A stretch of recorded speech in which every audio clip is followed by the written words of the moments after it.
नमस्कार दोस्तों, मैं आपका दोस्त सन्नी जैन और आप सभी का हमारे चैनल पर हार्दिक स्वागत है।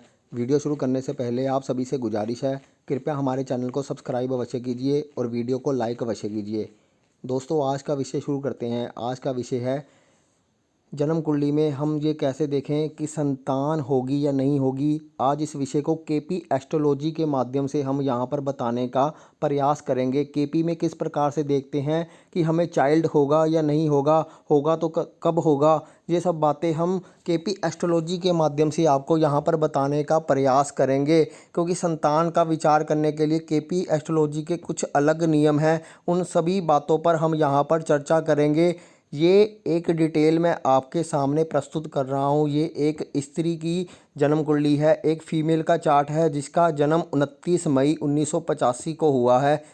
सुबह 10:18 पुणे को हुआ है। ये डिटेल आप नोट कर सकते हैं। इस डिटेल का आप चार्ट बना लीजिए। 29/5/1985 का हम यहाँ पर चार्ट को क्रिएट करते हैं, ओपन करते हैं तो देखते हैं कि ये एक कर्क लगन की जन्म पत्रिका बनकर सामने आती है।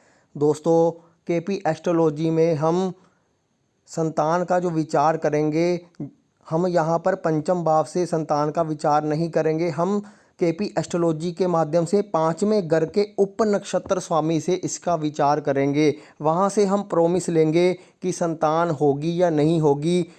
केपी एस्ट्रोलॉजी में 5वें घर का कस्पल सब लॉर्ड जो ग्रह बनेगा, उसके द्वारा हम देखेंगे कि संतान प्राप्ति में कोई अवरोध है या नहीं है। अगर वहाँ से हमें हरी झंडी मिल जाती है, फिर हम दशा भुक्ति अंतर पर जाएंगे और वहाँ से देखेंगे कि क्या पोजीशन बन रही है और संतान कब तक होगी। इसलिए केपी एस्ट्रोलॉजी के माध्यम से अगर हम चाइल्ड बर्थ को प्रेडिक्ट कर रहे हैं तो हमें सबसे पहले यही देखना है कि 5वें घर का उप नक्षत्र स्वामी कौन बन रहा है और वो क्या दिखा रहा है। तो हम सबसे पहले कस्पल चार्ट में चलेंगे, क्योंकि कस्पल चार्ट से ही हमें 5वें घर का उपनक्षत्र स्वामी पता चलेगा। लगन चार्ट से इसका पता नहीं चलेगा। तो हम कस्पल चार्ट को ओपन करते हैं। यहाँ पर हम कस्पल चार्ट को ओपन किया तो आपके सामने देख रहे हो कि 5वें घर का जो उप नक्षत्र स्वामी है, आप यहाँ पर देखोगे हाउस के आगे जो नंबर लिखे हुए हैं 1 से लेकर 12 तक, तो हमें 5वें घर के कॉलम पर जाना है। 1 2 3 4 5। 5वें घर के कॉलम पे गए तो वहाँ पर एसल के नीचे राहु लिखा हुआ है। तो 5वें घर का जो उप नक्षत्र स्वामी बनेगा, यानी सब लॉर्ड, उप नक्षत्र स्वामी को सब लॉर्ड कहते हैं, इसलिए 5वें घर का कस्पल सब लॉर्ड राहु बनता है। हमें राहु को यहाँ पर ले लेना है कि 5वें घर का जो उप नक्षत्र स्वामी है राहु है। हमने राहु को लगन चार्ट में देखना है, वो कौन सी राशि में है, किन ग्रहों का उस पर प्रभाव आ रहा है, और कहीं 5वें घर से जुड़े हुए जितने भी ग्रह हैं क्या वो बैरन साइन में तो नहीं है। पहले हमने यहाँ पर देखा कि 5वें घर का उप नक्षत्र स्वामी राहु बनता है। अब हम लगन चार्ट पर चलते हैं। अब हम लगन चार्ट में ये देखेंगे कि राहु किस नक्षत्र में है। राहु शुक्र के नक्षत्र में है और शनि के उप नक्षत्र में है, यानी राहु का स्टार लॉर्ड वीनस बनेगा और सब लॉर्ड शनि बनेगा। तो यहाँ पर हमने ये 3 ग्रहों को याद रख लेना है, राहु, शुक्र और शनि। तो हमने बैरन साइन देखना है कि क्या लगन चार्ट में ये ग्रह बैरन साइन में तो नहीं बैठे हुए। तो दोस्तों, बैरन साइन क्या होते हैं? बैरन साइन वो राशियां होती हैं जो उपजाऊ नहीं मानी जाती। बैरन साइन बोलते हैं मेष राशि को, मिथुन राशि को, सिंह राशि को और कन्या राशि को। ये 4 राशियों को बैरन साइन बोला जाता है, यानी बंजर राशियां जो संतान उत्पत्ति में बाधित होती हैं, जो संतान उत्पत्ति में मुश्किलें पैदा करती हैं। तो दोस्तों, हमने 5वें घर का जो उप नक्षत्र स्वामी राहु निकाला था, हम लगन चार्ट में देख रहे हैं राहु मेष राशि में बैठा हुआ है। मेष राशि बैरन साइन माना जाता है। तो एक तो राहु 5वें घर का उप नक्षत्र स्वामी बना, राहु एक पापी ग्रह है, ऊपर से वो बैरन साइन में भी है। तो हमें यहाँ पर दिखाई देता है कि यहाँ पर कुछ ना कुछ समस्या जरूर होगी, क्योंकि एक तो बैरन साइन, ऊपर से राहु जैसा ग्रह। तो इस आधार पर राहु में हमें समस्या दिखाई देती है। अब हम ये देखेंगे कि राहु जो शुक्र के नक्षत्र में है और इस जन्म कुंडली में शुक्र मीन राशि में है, यानी शुक्र बैरन राशि में नहीं है, बैरन साइन में नहीं है। मीन राशि को अच्छी राशि माना जाता है, तो इसलिए यहाँ पर जो राहु है वो मेष राशि में है। अब हम इसमें देखेंगे कि जो राहु है वो जन्म कुंडली में कौन सा ग्रह राहु को देख रहा है। इस जन्म कुंडली में राहु को कोई ग्रह नहीं देख रहा। राहु और केतु एक दूसरे को हमेशा देखते हैं, इसलिए राहु केतु को हम नहीं लेंगे। बाकी इस लगन चार्ट में राहु को कोई प्लैनेट नहीं देख रहा, तो हमने यहाँ पर कस्पल चार्ट में राहु की पोजीशन चेक करनी है। हम कस्पल चार्ट को खोलते हैं तो राहु 10वें घर में ही है, तो यानी 10वें घर का राहु सिग्निफिकेटर बन रहा है, स्ट्रॉन्ग सिग्निफिकेटर बन रहा है। तो 10th हाउस जो होता है वो संतान के लिए अच्छा नहीं माना जाता, क्योंकि वो 11th से 12th हाउस होता है जो 10th हाउस को निगेट करता है। इसलिए राहु को यहाँ पर अच्छा ग्रह नहीं माना जाता, 10th हाउस में अच्छा नहीं माना जाता। जो संतान में खराबी के योग होते हैं वो 1 4 10 होते हैं, इनका जो कॉम्बिनेशन बनता है, अगर 1 4 10 का कॉम्बिनेशन बने तो संतान प्राप्ति मुश्किल होती है। और संतान प्राप्ति में जो कॉम्बिनेशन होता है वो 2 5 और 11th घर का होता है। 2 5 और 11 अगर ग्रह दिखा रहे हैं तो संतान आसानी से हो जाती है। लेकिन यहाँ पर जो राहु है वो 10th हाउस दिखा रहा है, राहु शुक्र के नक्षत्र में है, और जो शुक्र है वो आप देख रहे हो कि चौथा घर दिखा रहा है, वो चौथे घर का स्वामी है, वो 9th हाउस में बैठा हुआ है और 11th हाउस का स्वामी है।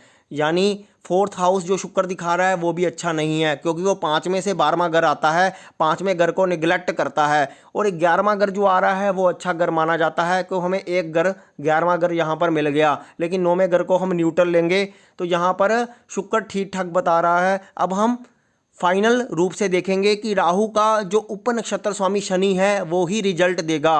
वो रिजल्ट देगा अच्छा या बुरा, क्या देता है वो हम देखते हैं। जो शनि है वो इस जन्म कुंडली में चौथे घर में बैठा हुआ है, वो 7वें और 8वें घर का स्वामी है। तो यानी चौथा घर हमने कहा था कि 5वें घर को निगलेक्ट करता है, तो शनि भी यही बता रहा है कि वो 5वें घर से संबंधित फल नहीं देना चाहता। एक तो 8वां घर वो ऑब्स्टैकल का होता है, वो भी दिखा रहा है। 7वें घर को हम इतना वहाँ पर कंसिडर नहीं करेंगे, क्योंकि पहली संतान के संदर्भ में इसका हम न्यूट्रल ही मानकर चलते हैं। तो चौथा घर और 8वां घर यानी शनि बिल्कुल भी अच्छा नहीं बता रहा। राहु अपने सब लोड के माध्यम से ये बता रहा है कि इस जातिका को संतान होने में बहुत ज़्यादा परेशानी है, संतान होनी असंभव सी दिखाई देती है, क्योंकि एक तो राहु भी सिग्निफाई नहीं कर रहा, शुक्र भी काफ़ी हद तक खराब ही बता रहा है, और शनि बिल्कुल से नकार रहा है। जब शनि ने नकार दिया तो हम फाइनल रूप से यही मानेंगे कि इस जातिका को संतान नहीं हो सकती, क्योंकि शनि चौथे घर में बैठा हुआ है। चौथा घर संतान प्राप्ति के लिए अच्छा घर नहीं माना जाता। तो इस प्रकार से हम ये कह सकते हैं कि इस जातिका को संतान नहीं होगी। लेकिन यहाँ पर एक बात और है कि राहु है, अगर राहु किसी प्रकार से 5वें घर से जुड़ जाता है तो वो जो संतान होती है वो आईवीएफ के माध्यम से हो जाती है। दोस्तों, आईवीएफ के माध्यम से इस जातिका को संतान की प्राप्ति हो सकती है। तो इस जातिका को ऐसे इस जातिका कंसीव नहीं कर पाएगी, क्योंकि कोई भी कॉम्बिनेशन संतान का नहीं आ रहा। लेकिन राहु के माध्यम से, जो टेक्नोलॉजी के माध्यम से ये जातिका संतान प्राप्ति कर सकती है। यहाँ पर राहु के साथ बुध भी है, तो बुध के कारण भी आईवीएफ हो जाता है। और बुध मल्टीपल का कारक है, तो पहली बार में सक्सेसफुल नहीं होता, कई बार पहली बार में सफल नहीं होता, लेकिन दूसरी या तीसरी बार में सफल हो जाता है। तो ऐसे केस में हम यही राय दे सकते हैं कि ऐसी जातिका को आईवीएफ के माध्यम से ही संतान होगी। यहाँ पर हमने लगन के माध्यम से ये देख लिया कि राहु सिग्निफाई नहीं कर रहा, हमें आगे जाने की जरूरत नहीं है, हमें दशा देखने की जरूरत नहीं है, क्योंकि हमें 5वें घर से ही पता चल गया कि यहाँ पर संतान नहीं हो सकती। यहाँ पर जो हमने कस्पल चार्ट खोला है, आप देख रहे हो कि 5वें घर का उपनक्षत्र स्वामी भी राहु बन रहा है और 11वें घर का उपनक्षत्र स्वामी भी राहु बन रहा है। तो 11वें घर जो हमारी इच्छा का है उसमें भी यही स्थिति बनेगी, सेम टू सेम जो राहु हमें यहाँ पर बता रहा है। तो 11वें घर से भी ये निगलेक्ट हो रहा है और 5वें घर से भी निगलेक्ट हो रहा है, तो हमें और कुछ चीज़ें देखने की जरूरत नहीं है। तो यहीं पर ही हमें साबित हो जाता है कि ये जातिका को संतान नहीं हो सकती।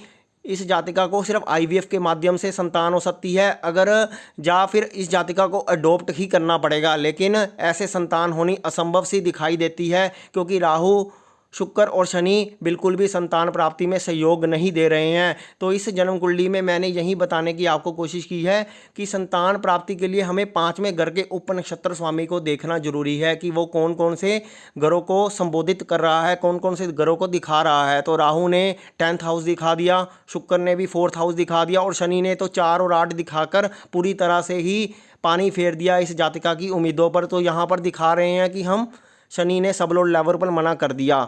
अब जातिका के पास सिर्फ यही होप है कि वह आईवीएफ के माध्यम से ही प्रयास करे, वहाँ पर उसको सफलता मिल सकती है। तो इस डिटेल के माध्यम से मैंने आपको यही बताने की कोशिश की है कि अगर चार्ट में प्रॉमिस नहीं है तो हमें किस प्रकार से देखना है और किस प्रकार से अगले को एडवाइस करना है कि किस प्रकार से संतान हो सकती है। तो इस बर्थ कुंडली के माध्यम से मैंने आपको ये बताने की कोशिश की है। उम्मीद करता हूँ ये पूरी बात को आपने समझ लिया होगा। अगर आपको ये बात समझ आ गई है तो आपको अगर वीडियो पसंद आया तो वीडियो को कृपया लाइक अवश्य कीजिए और चैनल को सब्सक्राइब अवश्य कीजिए। दोस्तों धन्यवाद।